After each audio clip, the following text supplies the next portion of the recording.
नमस्ते आणि वेलकम मित्रांनो. स्वस्त विथ स्वातीमध्ये तुम्हा सर्वांचं पुन्हा एकदा स्वागत. आज नेहमीप्रमाणे मी एक नवीन रेसिपी घेऊन आली तुमच्यासाठी. पण आजची जी रेसिपी आहे त्याची स्पेशालिटी अशी आहे की ती एक गोवन रेसिपी आणि ती बनवून दाखवली आहे माझ्या मम्मीने. आणि रेसिपीचं नाव आहे खतखत. खतखत हा तेच नाव आहे. ही खूप साऱ्या भाज्यांनी बनवली जाते आणि ही एक ट्रेडिशनल भाजी आहे गोव्याची. तर फार सोप्या पद्धतीने मी तुम्हाला दाखवणार आहे. तुम्हाला आवडली तर नक्कीच कमेंट्स करा. तुम्हाला किती आवडते शेअर करा, लाईक करा, सबस्क्राईब करा.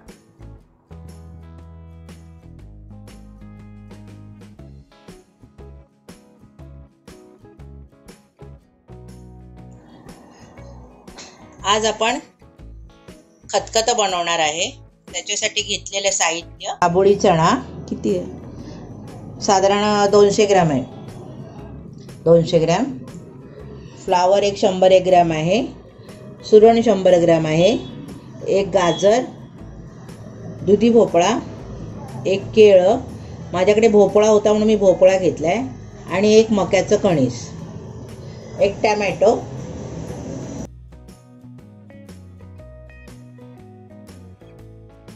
कुकर गॅसवर ठेवलाय गरम करायला. मी आता कुकरमध्ये शिजवून घेणार आहे. एक 4 शिट्या लावणार आहे, कारण हे खतखत म्हटलं तर ते खूप शिजायला लागतं, म्हणून थोडं शिजवून घेणार आहे पहिलं, आणि नंतर मी त्याला फोडणी देणार आहे. थोडं मीठ टाकून घेते, म्हणजे या भाज्यांना थोडं मीठ लागेल. त्यानुसार थोडंसं पाणी टाकते अजून.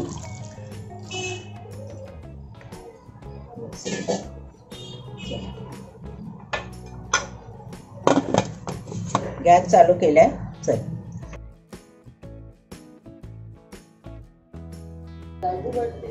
वाटण्यासाठी एक नारळ आणि कढीपत्ता घेतला मी. एक छोटा नारळ होता. थोडंसं तेल टाकते. कढीपत्ता जरा तेलात भाजून घेते मी.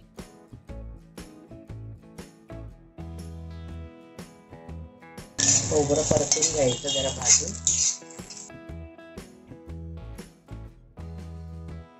झालं आपलं खोबरं भाजून. गॅस बंद करते. खोबरं भाजलेलं आपण मिक्सर मध्ये लावून घेऊ.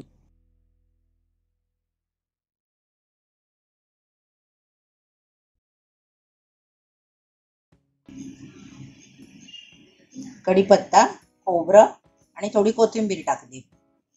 हे आपलं खतखत्याला घेतलेलं साहित्य मी शिजवून घेतलं आधी कुकरमध्ये. आता याला फोडणी देणार.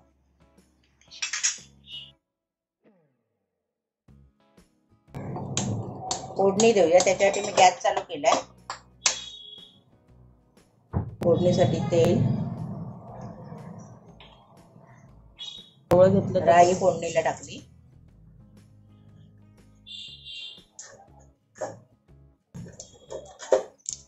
जिरे,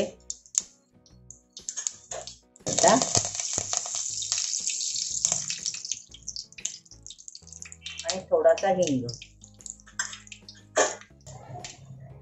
1 चमचा हळद, घरगुती आमचा मसाला आहे, एक आणि अर्धा घातलाय.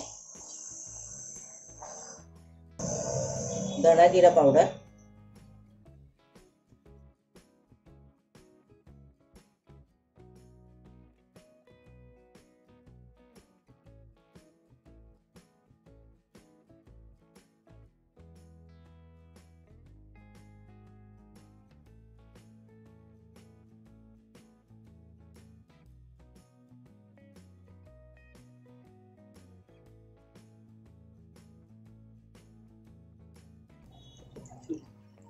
थोडंसं पाणी टाकते.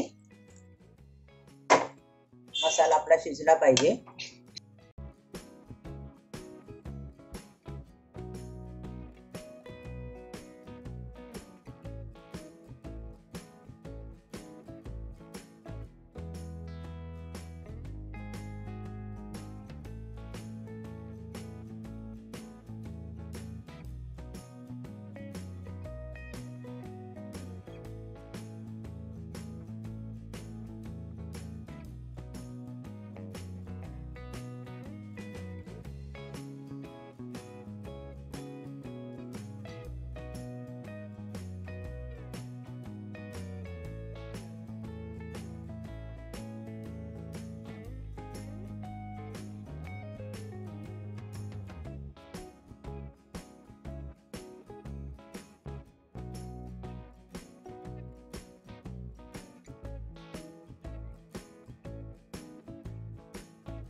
थोडा मी याच्यात गूळ घालणार आहे.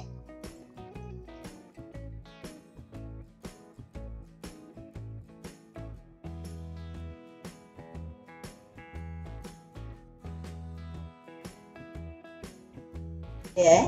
आता गॅस बंद करते. झालं आपलं खतखत. तुम्ही करून बघा आणि कमेंट मध्ये सांगा कसं होतं ते.